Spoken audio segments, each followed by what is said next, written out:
Hi, this is Maria Cosme. I am Brown Girl Interrupting, and today we are talking about Pain to Power, this show where we talk about turning our pain into our power and our purpose and turning our struggles into our strengths. This show is brought to you on the iRant Network, and I'm very excited for that. I want to first say Happy Father's Day to all the fathers out there, to my producer, Logic, Mr. M, as well as my guest today, who you're going to be introduced to in a few moments, Jean Frances, and to all the dads out there who are fathering in all the different ways that they are and guiding and supporting so many children. So I am really appreciative of that. And I just want to say a salute and a shout out to all of you. I also want to take a moment because right now we are in a place in our country where humanity is being forgotten, and we're treating a lot of people on hierarchy of worth. Particularly, we're looking at our immigrants with that, right? And there's just so much violence, so much fear, so much uncertainty. And I know that, like me, I'm sure a lot of our hearts are breaking looking at everything we see on the news. But at the same time, I will say that there is also a lot of camaraderie and collective effort to stand up and speak up for one another. And it makes me realize that we are trying to do what we can in the influence that we have. So I say all this because this show was really created from that belief. This space for me has been a place where stories are more than words. There are tools for resistance and healing and deep transformation. So when I created Pain to Power, my goal was to truly think about this idea of critical race theory and counter storytelling.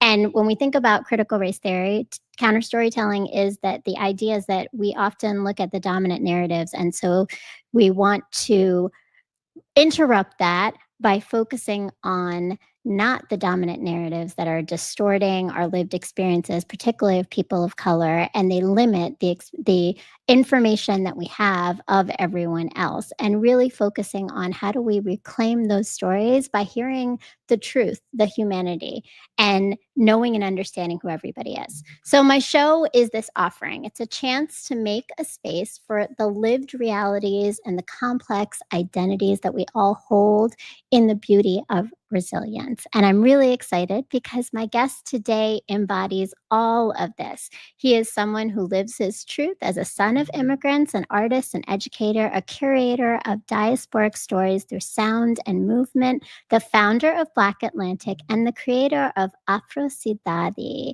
Please welcome Jean Frances Varré. Hi, how are you? I'm good. How you doing? I'm really good. I really appreciate you being here. Happy Father's Day. Thank you. Thank you. Thank you. Thank you. Just came back from a nice afternoon with my daughter, so I'm feeling the love. You're in a good space. That's a good Yeah. thing. That's a good thing right now, right? Like feeling the love is important, I think, for all of us. Uh, And I know that we started. I opened up with something a little heavier than I usually open up with, but I think that's where we are right now. And I appreciate it because I think the stories that we're going to come from this conversation are going to start to provide some of those perspectives that oftentimes many people don't have, and we miss humanity in not understanding the stories behind individuals' experiences. yeah, absolutely. We are our stories to begin with. So Absolutely. And you are a storyteller. So we are going to be talking about that. But I first want to ask, usually when everybody comes on the show, I always ask how you interpret and think about turning pain into power. What does that mean for you? uh I mean I look at that as a almost holistic human thing because regardless of where people are in their lives, class-wise or otherwise, geographically, there's always going to be some pain in the human condition. Unfortunately, it's very unbalanced. But no matter what, we've seen that, even the people we see as the most blessed will have their own pains, their own anxieties, So, from a musical point of view, my favorite interpretation is the blues, even though I'm attached to all types of music. But that kind of transmutation is, in one form or another, is what humanity's been doing and what has kept us here. Because I think that's our strength. We're pretty frail otherwise compared to other life forms. You know what I mean? Yeah. So Yeah.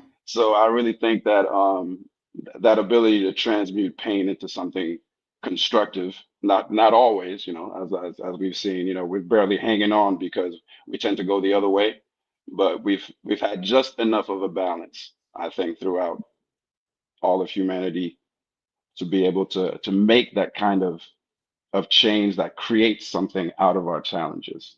And because we're frail, yeah, we go through a lot of pain. We do. We go through a lot of pain, and it is Yeah. inevitable and it's gonna happen, but I love that connection you just made to music and Mhm. that transmutation of music to really be a channel for that pain, which we've talked about in the show, but I don't think anybody's ever brought that up in terms of this connection, right? So I Yeah. appreciate that. And that's a lot of your story. So I mean, I'd love to hear a little bit more of like, let's go back to your roots, right? I introduced the show. I did say you are a son of immigrants, but tell me a little bit about your background, just, where your family is from and your own experiences of what that's meant for you. So my family is originally from Senegal and Cape Verde. And for those of you who are familiar with Senegalese people, I don't look like very much like a Senegalese person. So even within Senegal, I'm from a mixed family.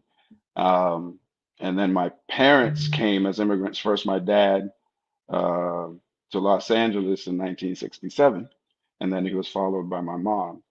And this was at the beginning of the independence movements in, well, actually, second wave of the independence movements of Africa, sub-Saharan Africa. So he was among the second wave to get scholarships to the United States. And unlike a lot of people who got sent to like Middle America and Missouri and places like that, he landed in Los Angeles, during the Civil Rights Movement, during the Cultural Mm, Revolution, during the riots. So uh, we'll probably discuss more of it as we go. But that kind of gave me that, it's kind of like about as old as you get is Africa, right? And about as new as you yeah. can get is Los Angeles, California. So things in between, I think that because of my family and my dad, it helped me pick up things both in geography and time, from the Yeah, ancient to yeah. like the newest. Yeah. Well, I love that, and so, I mean, that's what you navigated then, right? So your that's your parents' story and your dad's story of how he came here, but I'm sure that impacted your own upbringing at home, but also, like, how you had to navigate your life outside of home. So how did you and we've talked about this before, right? You almost had this triple consciousness Oh yeah. of identity. Tell me a little bit about your triple consciousness of identity and what that's meant for you. Well, I was also lucky enough to go back home to Senegal and occasionally to Europe almost every summer until I was 17 years old. And in the US, because of my name, also my name being Jean Frances, and growing up in the US and bouncing between private schools my parents could afford it so that I could speak French, and then going to public school when they couldn't. Um, yeah, I always felt like I was kind of standing in the middle and on the fence of just about. Uh, there was always duality with me. There was duality with race. There was duality with language, and I think I've told you before. I kind of felt like I was growing up in the middle of the Atlantic Ocean, which I, Mm, no pun mm, intended. My project and company is called Black Atlantic, but even in Senegal, again, I don't look very Senegalese, and on top of it, I come from a mixed heritage, and they knew that my family was among the few of Senegalese heritage that were in the United States. Usually, people from colonial cultures will immigrate to the colonial capital. British colonies, they will go to London. Uh, mhm, you know, Lusophone Portuguese colonies end up in Lisbon. Like same thing with mhm. Madrid and Spain. So it was unusual for us from a Francophone colony for my parents to be in the United States. So that was also another unusual thing. So maybe it's quadruple, maybe it's even more than that. You know what I mean? And it could But be, right? Like, I think right, and it's funny, like, does that evolve as you keep understanding more about yourself and about your family? I feel like there's often an evolution of it, right? It's never just one thing, who you thought you were as a kid. As you keep even as an adult in different stages, you discover. absolutely, absolutely. Like as I watch my own child, my daughter, as I watch my nieces and nephews, and then how my siblings and I, my cousins and I around the world have grown from those moments when we were all together in my grandfather's yard in Dakar, Senegal. Um, in in seeing my own changes and watching other people change like that, it's a constant evolution of that perspective of what it means to whether you know it or not, be a part of these mixing fluxes of cultures and Mm. realities in the world, you know. And so, yeah, like I told you before, I do what I do in order to make sense of that. And I started doing that maybe at like 15, really without realizing it. So what was it about? What you do is you create music, right? But tell me more, Yeah. like, what is it at 15? What really happened that started to propel you into, I need to channel this part of me to make more from it? Well, there's a lot of things that happened to motivate it, but I didn't know that music was a vehicle for it until I was about 13, and that's because somebody heard me humming under my breath in a music class at the French International School in Bethesda. Um, and again, I always felt a little bit outside because I kept bouncing back and forth between schools. So Mhm. I would keep to myself a lot. And somebody heard me humming under my breath, and that's how I got my first chance to sing at school and then start a band. But it was also my opportunity because I had already heard different forms of music through my dad, um, to find an outlet, Mm. even if it was nothing but screaming over rock and roll, but to find an outlet, uh, to get some of that compressed energy, so to speak, because I always felt like I had to be quiet and observing, you know. So Mm. it really was an outlet for me to jump out, and I was always a dreamer. I was dreamt of like flying when I was a kid. I wanted to be a pilot. And then the first time I got to be on stage when I was 13, I was like, oh, this is just like flying. And then I don't have to do all that math. You know? I love though when you realize that, right? Like, this is the same thing that I feel. It's that feeling that I'm looking for, right? But it's a different way to find it. Yeah. But that's powerful because I think, I mean, like, can we examine that compressed energy a little bit more? Because I think Yeah. that's so important, right? Like, that's really where so many people are and so many people have been. What does that mean for you? Like, what was that struggle in self? It took me a while to even realize that it was a struggle to begin with, Mhm. honestly. I'd been through the bullying thing, the, then trying to be with the cool kids when I had the opportunity as I was growing and my body was changing and all of that. But I think that the old world upbringing, both African, older, plus the Catholicism. My mom was almost a nun, so there's a certain amount of stoic perspective in old Mm. world. You know, so we're not really taught to like acknowledge our pain like that in old cultures. So Yeah. I didn't really know even that I was trying to process something. Honestly, I was like I'm a guy. I'm a dude. With a certain amount of friends and with changing environments, but you make do and you're doing okay. I didn't get the best grades per se. So I really honestly emotionally was not processing it that way. But I knew that the moment I got an opportunity to work through sound and express myself, that I had been missing something I didn't know I was missing.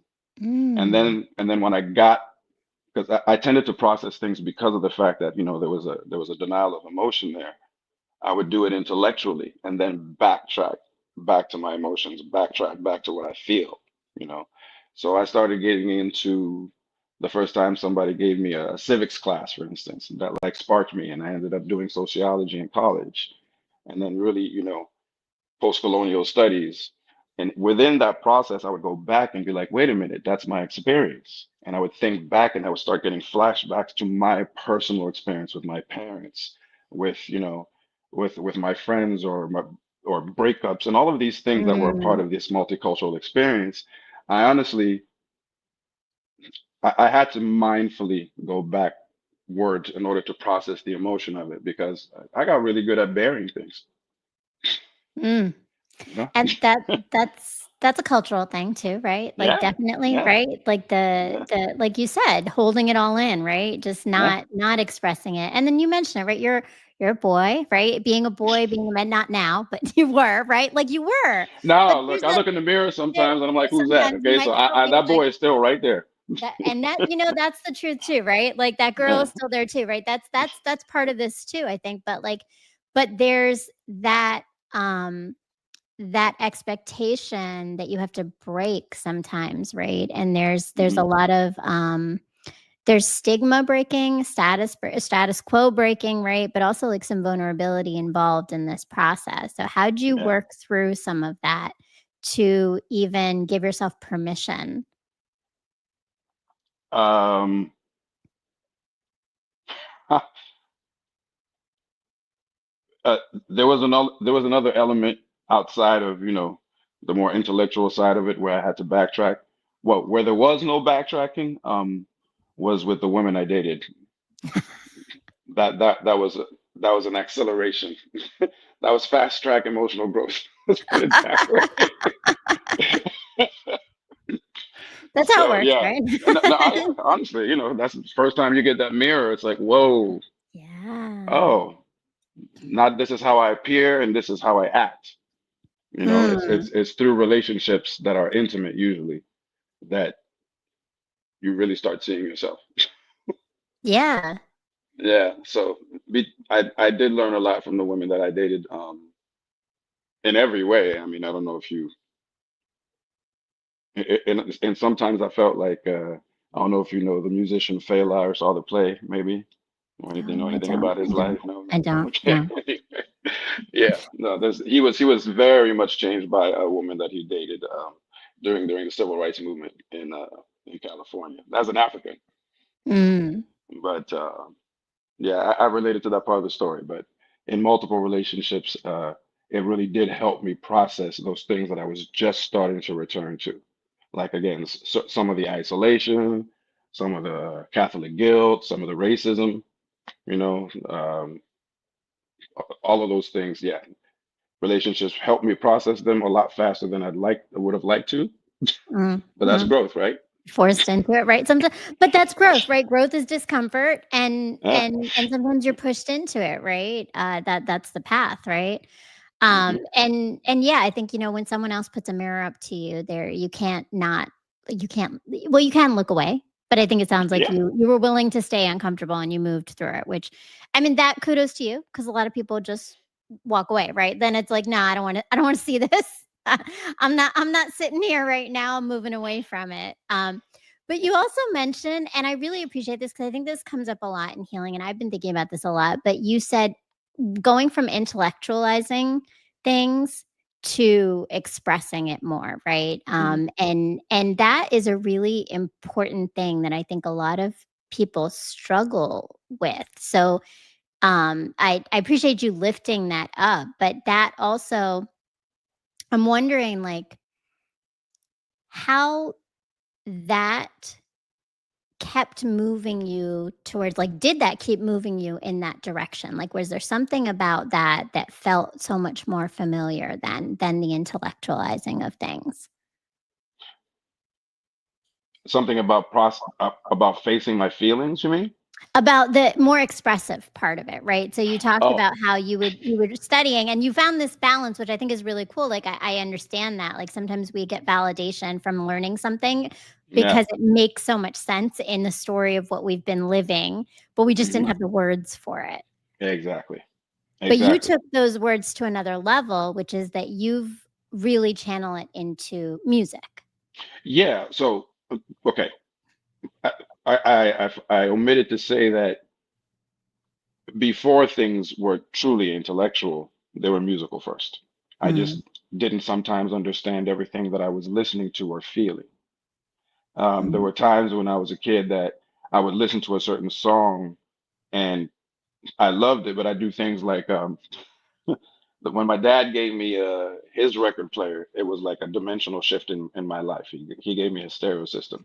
I started locking myself in my room and just, but there are certain songs, for instance, that when I was younger, when he first gave it to me, I must have been like, 10 or something like that, the very first one. I would put them on and I wouldn't necessarily understand all of the words, but the actual emotion of the song would probably trigger something in me from my own experience. But I mm. wanted to listen to it, but it would scare me. Music, there was certain music that would actually scare me. So what I would do is blast it and then go downstairs and listen to it from the kitchen. So I know it's a weird behavior, but in all seriousness, as I heard those songs later when I was growing up, I could pinpoint exactly the emotion that the song was transmitting and how it related to me, like isolation, anger, Mm. and things like that. So Yeah, yeah. there was that emotional connection first that I didn't know how to process. That intellectualizing did help me to start processing. And of course, as I got older and started understanding what the songs meant artistically, poetically, or if they were in another language that I learned later, I was like, oh, I was absolutely right. That's exactly what the song is talking about. It may be talking about loss, romantic relationship, abuse, you know, uh, Mhm. from parents or from a system. Yeah. So it was a mix in hindsight. And music really was the very first thing that I was using to process Mm. my feelings. Yeah. I And don't know if that answered the question. no, I think it did. No, it did. It did, right? Like because you explained it. It's music that was the starting point, right? Yeah. And then Yeah. it kind of went full circle back. It sounds like because then you learned, like you had the intellectual piece of connecting that, but it all Yeah. took you back to music. And Yeah. when you just said that, that idea of the emotion of music, I think that that lends to what I saw in Afrocidade. Um, Afro-Sidaji. the Yeah. Didache, thank you. Afrosidache that you created, which is tell us about this musical performance that you produced and directed and performed in. But I feel that you're a lot of in the audience of being in the audience of that, that you could feel the emotion that was trying to be brought into the space, right? And how did all of this that you've been grappling with and thinking about between the intellectual and the musical lead you to now becoming the storyteller? Mm. So yeah, you're right. Afro-Sidaji is the culmination of of of me realizing my storytelling potential. Not the end, but the very first expression of it that is cohesive, as far as I'm concerned. Um, and it is the Afro the Afro diaspora perspective. It is the cultural link of Washington D.C. and Salvador Bahia. Salvador Bahia being what in Brazil, uh, having multiple titles such as the Black Rome. That's what they call it, Roma Negra, because of the concentration of Black culture that's there that I haven't seen quite in that way anywhere else, because it is both homegrown, natural, um, uh, subconscious, and conscious at the same time. It's the only place I've seen where so much African culture is intact, and that by the same token, they take so much from the African American civil rights movement. So there's both, Mhm. right? There's what I was trying to reconcile in myself, the emotional, subconscious, spiritual, with the intellectual side of the conditions of suffering and oppression. Um, and Washington, D.C. and Salvador have a lot more in common than people know. Brazil as a nation and the United States have a lot more in common than a lot of people know racially, and also Mhm.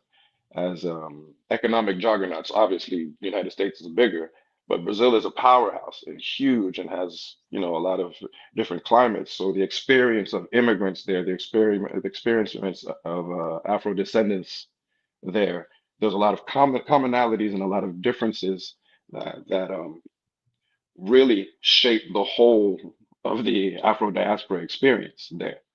So in bringing those things together, uh, I'm actually telling the story of my own life too, because I always traveled around the African diaspora and through my own experience, that of my father, that of my family, um, moving around the Atlantic. I've always identified with Afro descendant culture everywhere.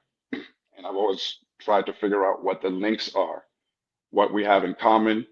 And that also is healing for myself, right? Because I'm from a lot of different parts of the diaspora itself.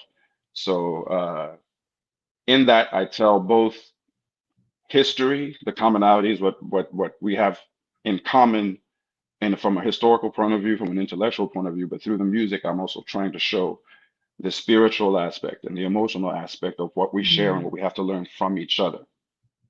And so I hope I condensed that correctly. It's one of the first times I've had to actually say it more than do it. Um, Oh, yeah, yeah. No, I mean, but I think there's a lot of layers there, and you put it all out there, and Phil Montaigne says, "I love that." Definitely. Um, right. and you also speak of, when you refer to it on the site, I saw it says uncovering this underexposed link from the plantation to the present. And a lot of it is that, like, that historical connection. When you think about some of the specific aspects of what you chose and how you chose the music and the dance and the stories to tell, what what were some of the things that stand out to you of what you wanted people to walk away feeling and thinking? Well, there's two layers of it, right? In Black Atlantic's mission, uh, there is the education and the unifying of the diaspora itself, but that becomes an archetype, a model for all of humanity as a whole. Um, okay, before I keep on going down this rabbit hole, let me make sure. Give me that question one more time. So what do you want people to walk away with when you Yeah. create Okay. these So, experiences? so as I was saying, there's two layers. There's one is to benefit, obviously, the sense of self, sense of pride and humanity of the diaspora. But through that, it actually teaches a lesson to all of humanity when it comes to uh, self-sufficiency, pride, um, having a sense of identity that is not um, infiltrated by someone else's agenda. Mhm. Um, a healing, bottom line, basically, because both sides have to heal. As if we really know critical race theory, and if we get to the intellectual side, bell hooks is one of my favorites, and there's no way in an oppressor and an oppressor relationship that both sides don't come out unscathed. Right. So through this work, it's primarily for the diaspora, but I really believe that all of humanity can find healing through it, through the lessons, through the self-forgiveness that we have to do for ourselves as people of African descent, for the things that we've done to ourselves as a result of the abuse, because trauma begets trauma, um, let alone what's been done to us, you know. Um, Mhm. so through all of that, and through reclaiming strength and identity through our music, because our music is our history. That's one of the other things that's in the mission of Black Atlantic, is to validate oral traditions. We're in a time right now where oral traditions are gaining in their value, and I've been Mhm. pushing oral traditions, for quite a while now. But they are our repository. All of our history is within our oral traditions. I hate to make reference to, like, Ryan Coogler, but that's one of the things that the movie Sinners was pushing that I was Mhm. really excited about. All of our history, our spirituality, our libraries are there. And going back to that and using that as a tool for healing, for strengthening, um, for unifying, um, that's really what I'm trying to convey. I'm trying to convey the humanity of the diaspora, and through that, to embolden human intention, humanistic intention in general. Hmm, that's Does that answer powerful. at all? Yeah, Yeah. no, it is, and I think that that's from experiencing and being present in this performance and seeing it, I would say looking around, that's what it felt like, right? It felt like healing. It felt like people connecting with one another. I could hear that, there were women behind me and men in front of me who would like they would get excited by certain sounds and songs and like certain stories that you told. And I think yes, that it did all of those things. And that is so powerful. And I mean, you talk for healing for your audience, but how does this all connect back to healing for you and what Mm. you need from the things you curate? Uh, I mean, as you can tell, the stories I'm telling, even though they're global in their geographic nature, they really, really are very, very personal to me. Like, um, I personally experienced a lot of the things that that I'm conveying in this art. Uh, Is there a particular story that you can share with us, like from this that resonates for you?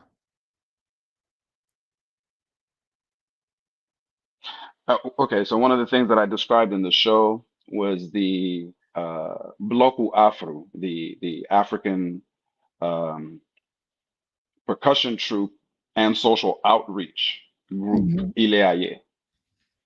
And even though they've had their issues with regards to money management and things like that, what they managed to symbolize starting in the mid 70s has such a deep emotional resonance for both people of African descent and women of African descent. Um, so it's an outreach group, and it was the very first in Brazil to say no. Um, People of dark skin are not going to be excluded from carnival, even though carnival's rhythms and music and everything about it came from them. mhm, No, our women are not going to be objectified with fruits, on their heads, and et cetera, et cetera. It was a matter of identity, pride, love, all of those things. And with a consciousness of acknowledging everything else about the diaspora outside of them.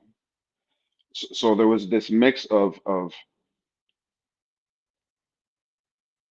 personal rebalancing, of personal embalming of scars, um, while at the same time connecting to the larger world, while at the same time uplifting mm, Black women.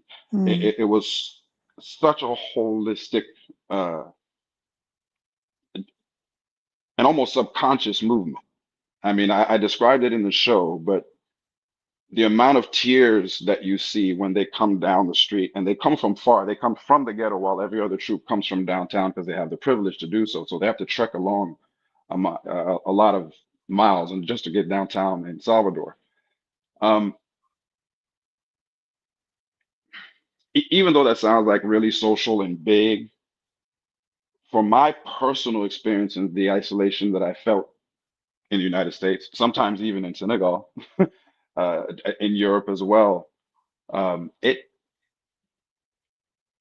nothing but validation, just mountains mm, and mountains of mm, validation and of being seen, and that is like an embrace. Honestly, it's like an mm, embrace, and it's the kind of thing that you can feel when you didn't even know you were suffering and needed it. mm. It's I'm trying to describe it, and I know I'm doing a bad job. No, I think no, I think you're doing it. You're like it's an emotional thing. Like I can hear Yeah. it right in your voice is that there's an emotional connection to it, and there's so many layers that you elevated in the social movement, but also that personal link for you. And even within the social movement, so many different pieces of that, right? The internal within Brazil social movements, but that connection back to the diaspora, right? And that seems to be the theme of so much of everything, right, for you. But you did you're feeling this. I can hear it in your voice, right? You're feeling it. And I want to know because I think again, like going back to right now, just where we are in the world and how being an immigrant is such a complex thing, right? Being a part of immigrant, whether it's you or your family, like you still have these ties and lineage. And you talk about how you spent so much of your time literally living in both worlds, right? Like Hmm. you live this very differently. How how did that impact just your own like I guess your own understanding of self? Like what are some of those things in your own self that you have struggled with fully understanding and making sense of and healing?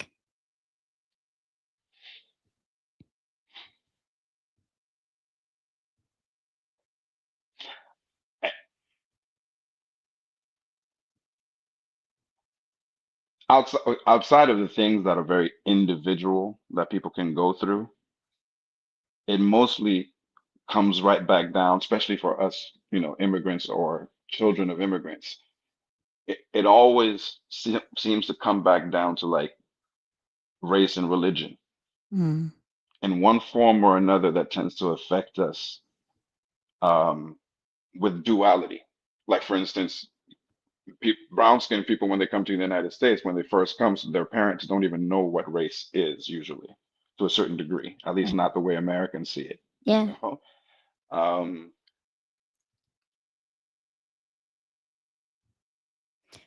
Religion. If you come from if your families come from uh, global South or Asia, um, religion in and of itself has a different stance in the United States as well, or at least you Mhm. have more of an opportunity to have a choice about it at the very Mhm. least, you know. So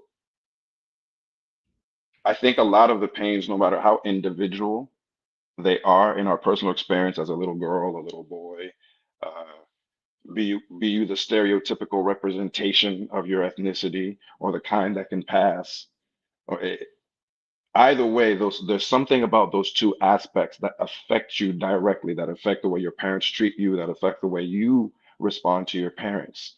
Um, and of course, there's the duality of what you are living in your household and what you are living outside of your house is doubly different because it's so different from the people that are there in the outside world for you as a child. So no matter what, that aspect of race, religion, and ethnicity, especially again for immigrants or first generation Americans, tends to have an even bigger role. So, outside of the fact that I tend to lean towards those things naturally, you know, um, they really on a personal level do affect abuse, our concept of abuse, even Mhm. our concept of fairness, um, and our concept of isolation. Very Mm. much so. Yeah. Yeah, and I Uh, mean, that's powerful, and I think what you said is important in those are those big keys the key pieces, right? mm, And that concept of isolation, like for you, and I see Adila Bassi. Welcome, Adila. hey, I Dilla. love it. Adila, a good friend of ours. Yes, So indeed. true. Absolutely, Yeah. right? We wouldn't know each other without her. I definitely not, right? Adila is the glue. That's Um, right. and um, but So, you mentioned, what up, guys? Yes. You mentioned like we talked about race, but you also talked about how your dad came here to this country at a very different time. And I'm wondering, did that have an impact in his understanding of race in a different way than maybe for some other immigrant families? Like, do you feel that there was a different experience that even isolated you? Because you talk about isolation a lot. Is that isolation? Oh, that's okay. I think, but that's the truth. It That's is the true. truth. I Absolutely. think that's a real truth, right? Like, and I appreciate the honesty in that because not a lot of I'm just people noticing how recognize often I that. use the word myself. Go ahead. But and I'm listening to you intently, trying to to understand like what's our conversation here. So yeah, isolation, but within that, like, did that isolate you further, even with other children of immigrants? Oh yeah. Oh yeah.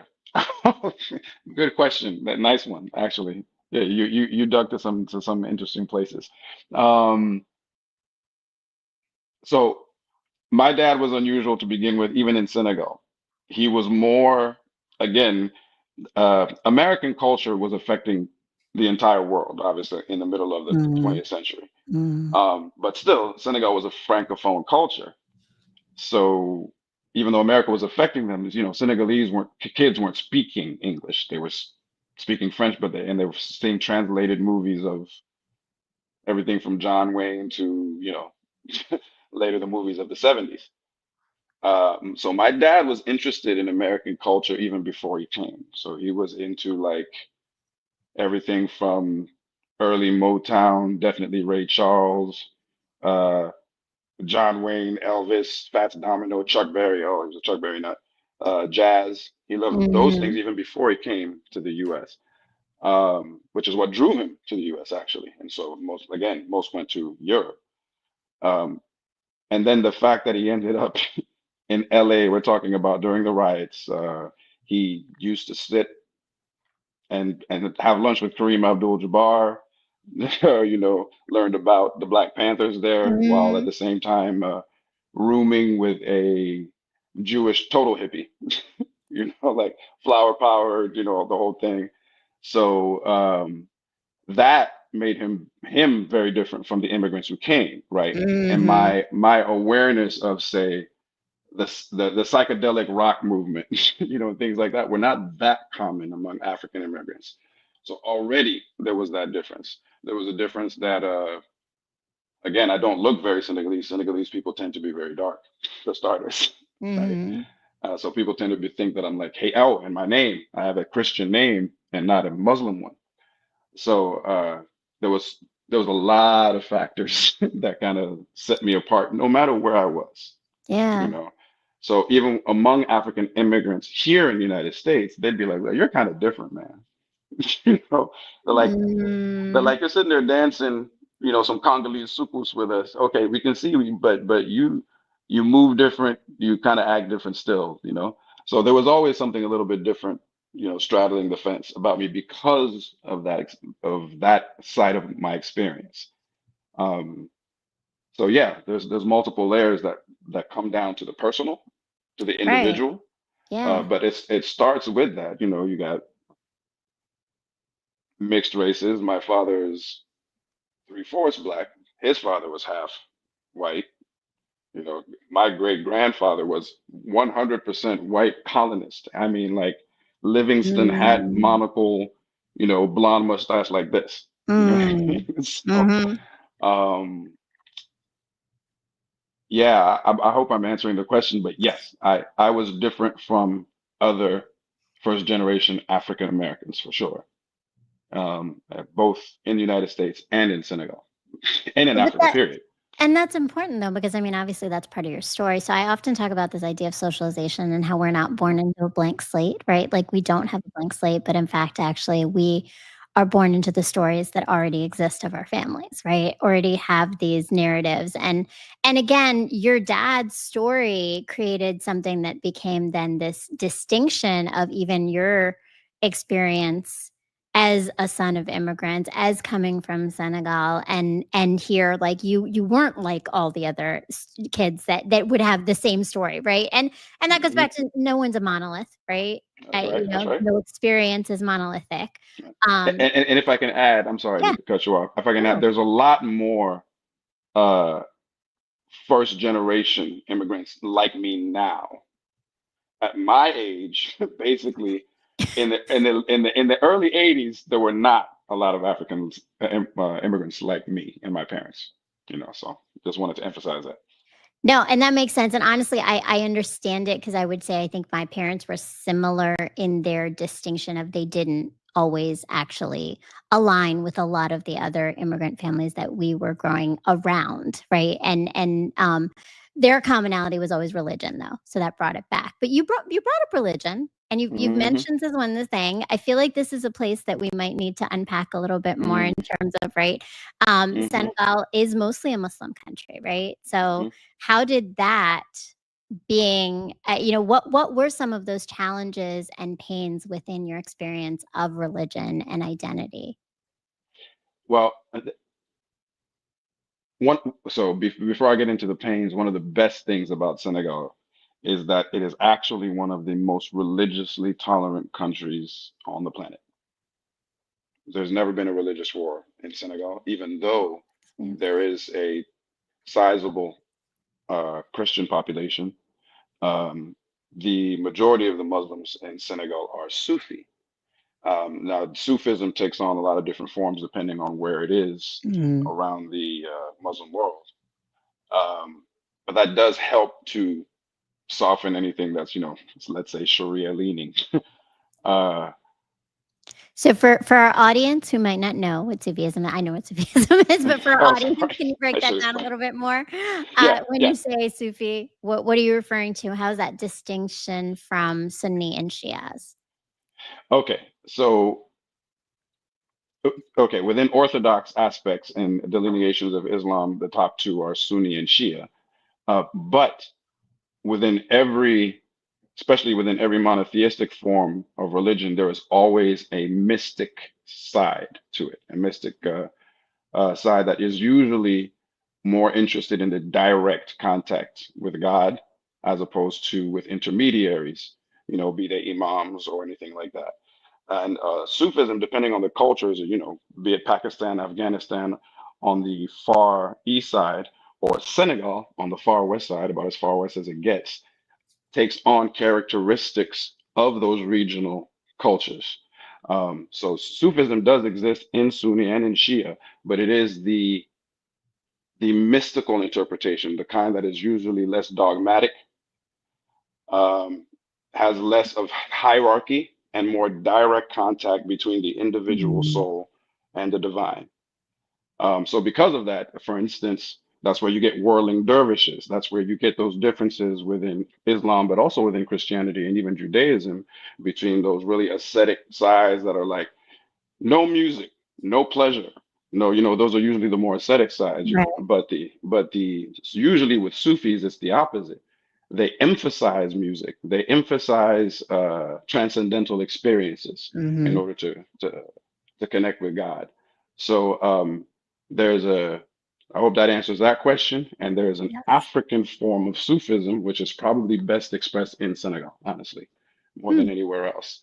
Um, and there's two branches. There's Murid and Tijan, but that's going too far into detail. We're going to stick to pain and power.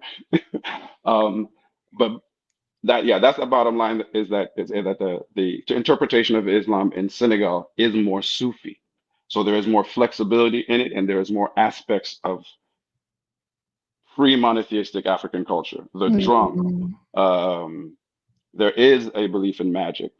There is a flexibility and more of an acceptance of other people's cultures and religions as a result.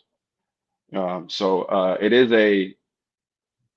yeah, it has always been a multicultural place. And on top of it, because of its position, it's always been the kind of place that's been fought over by the French, the Portuguese, the English.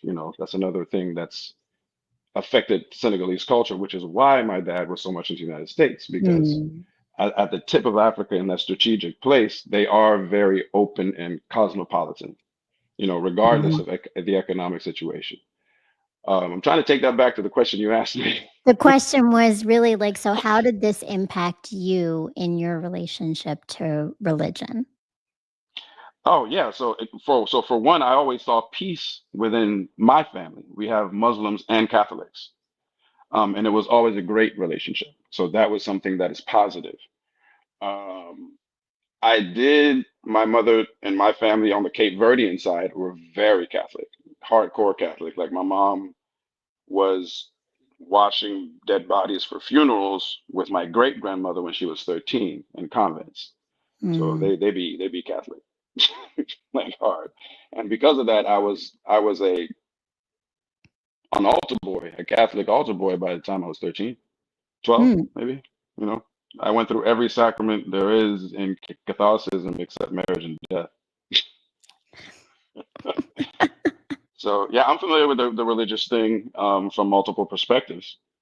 But I think that was a blessing actually. Like there were parts of it, of course, that were oppressive. There were parts of it where I would end up in environments within the church where some people were friendly, some I could tell were looking at me and treating me, from a superior point of view, sometimes even with disgust.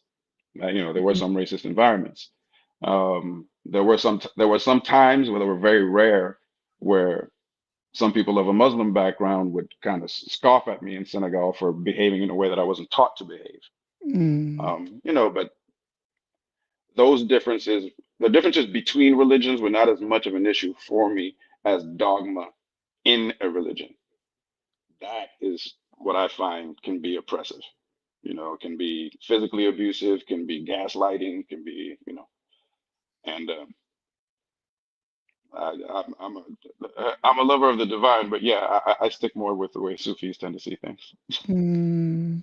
And that's a whole nother conversation, right, that we could probably go down the rabbit hole in terms Oh of, yeah. right, like, because that's I hear you on that. I think dogma of religion often can, it can limit us in our experience of what spirituality can be, right? And faith and spirituality sometimes don't always align the same way sometimes, right, with religion. Uh, but and I appreciate it, Logic. I love it. You're doing such an amazing job of putting up some of Yeah, these those great images are images awesome. for us to Good connect Lord. with. That is for sure, Mr. M behind the scenes. So, it is Men's Mental Health Awareness Month also. And we've had some, we've started to touch on a lot of this, but I just want to know, right, as a Black man, right, living in America, which you are, right, like this has been your experience. How have you learned to hold space for your own healing? Because a lot of this, it sounds like, is part of that. But outside of even creating things for others, how do you hold space for yourself?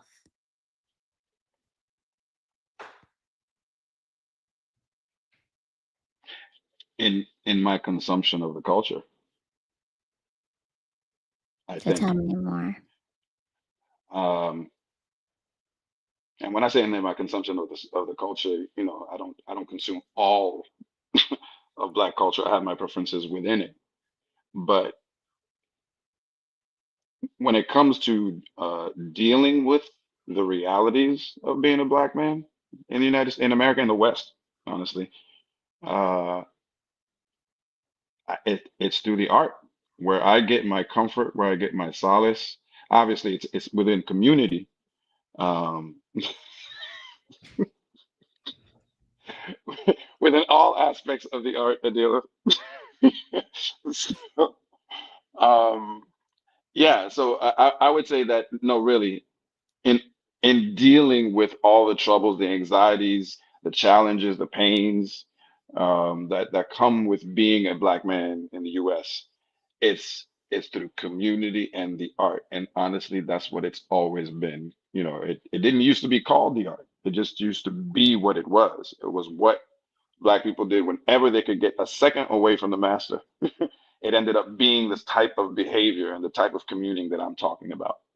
And I found it in African American music. I found it in Cuban music. I found it in all the musics of the diaspora. There's always that aspect that is subconscious, ancestral, um, where you can find home, where you can find validation, where you can lay down your arms. Because to be in this society is to be armed, is to be armored and holding Mhm. up your arms, not necessarily, for destruction, but self-defense, Right. emotional or otherwise. And it's Mhm. only within those environments where you can feel that relationship. And it's not to say that you can't feel safe with people of other races. That's not what I'm saying. But that instant validation of your specific pain, that's it. It's in the communing and in the art and the music. Community and art. That's a beautiful thing. That's a beautiful thing. So thank you so much for your time. I want to know, what do you have coming up? What are some performances? Anything Oh, people yeah. need to follow? How do we stay in touch with you, and how do we keep seeing all the things you're creating? Okay. I have too many platforms. I promise I am consolidating. It's a lot of It's platforms. They're all down here at yeah. LinkedIn, just so you know, y'all. But yes, many, many, many different I platforms. want you to be aware that I know. Okay, this is part of what Black Atlantic is. It's an umbrella for the things that I do. So, I sometimes, I'm happy to say, I've started doing certain seminar type of classes in colleges and a few schools where I share this same type of information, but about the diaspora. Hmm. But my band Sahel, which is a band that does music of the diaspora, is performing. Oh my God, I should have the name of this. It's at the Wheaton Town Center on Friday, the 27th of September, 6:30 to 8 p.m. And also July 25th at the Creative Cauldron in Virginia. We're actually really excited about that show because we did Afro Sadaji there. And even though that focuses mostly on the relationship between Black Brazilian and Black Americans, Sahel is more of the entire diaspora as much as we can represent.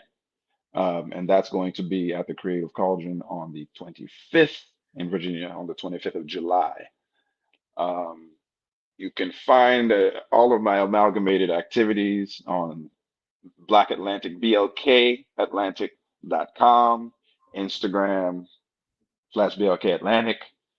Um, but I also have a rock group called Zanj, which I've never mentioned to you. But Oh, yeah, we have some shows that are supposed to be starting in September. okay. All right. So we'll be keeping an eye out, though, because this will all be under Black Atlantic. So if we look at Black Atlantic, if we're following you on Black Atlantic, we'll get all the information of the upcoming show. Yes, as well as the seminars that I do called Orphan Root of the Diaspora, which is about the clave. So in other words, the rhythmic keys that are found all over the African diaspora that are comparable to, say, the polyphonic keys of European music. But that's a whole other thing. But you can trace and find different cultures of the diaspora throughout the Atlantic just by following those rhythms. I love that. That's beautiful. Yeah. Thank you so much. Thank you for your time and Thank your you for story. This has been really, I mean, like, very informative and also healing. I appreciate your vulnerability and honesty in the space, because again, we're really trying to elevate all the stories, right, and connect each other on hearing the humanity in everybody's story and all the layers that come to it. So thank you so much for being here, for sharing. To all of you who are tuning in, whether you're looking at the rebroadcast or you're right now, make sure you hit the like button, subscribe, hit the bell. Um, Pain to Power is on Sundays at 8 p.m. Eastern Standard Time. Make sure that you're tuning in. Go and follow Jean Frances, and make sure that you are following me, Brown Girl Interrupting, and continuing to heal, to listen to stories, to listen to each other, to continue to build in community and be a part of that creative community space, so that we continue to all find our strength in our struggles. Thank you so much for tuning in. Thank you again, Sean. Thank you to Mr. M. Happy Father's Day again to all Happy the Father's Day to fathers. everybody. Thank you guys, by the way, Um, for having me. Thank you. No, it's been a pleasure. I really enjoyed it. Thanks, Adila, for tuning in. And Yeah. to everybody who is tuning in, thank you, Logic and friends. And have an amazing Thanks, evening, y'all. everyone.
Father Bamba, Azunyuma.